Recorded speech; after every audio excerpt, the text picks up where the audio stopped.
Takže zdar lidi, vítejte u dalšího videa, dneska je to informačka, co bude dál, jak budeme natáčet videa a něco ještě o tom serveru. Takže, teď ten server je Entland 2 se jmenuje, to víte z minulý recenze a hodně lidí mi psalo, jestli můžeme building, taky divný. Takže to je prostě, no ano, mohli byste být building a musíte udělat jednu věc. Musíte nám nebo my na Skype poslat, jak umíte spojit vaši epickou stavbu, prostě nejlepší. A když mi to pošlete a bude se nám to líbit s majitelem Errorem, tak my vás tady pověříme na toho builda a můžete si tady stavět a budete mít OP. No, tak to by bylo ještě k tomu serveru asi všechno. Přidali jsme nějaký nový pluginy, se můžete podívat.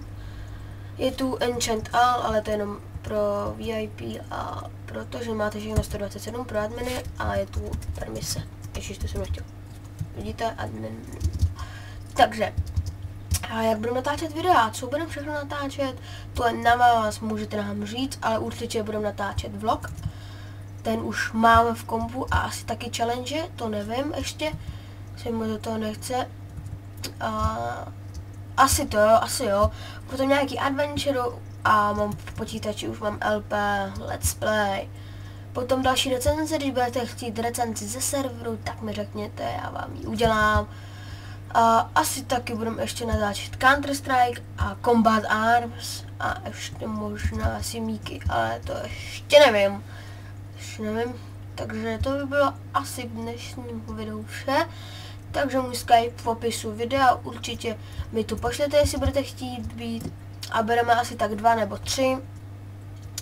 Prostě když přijdete na ten server, tady to máte v pravidlech. Takže čus a přijďte si ještě zahrát určitě, tak čus.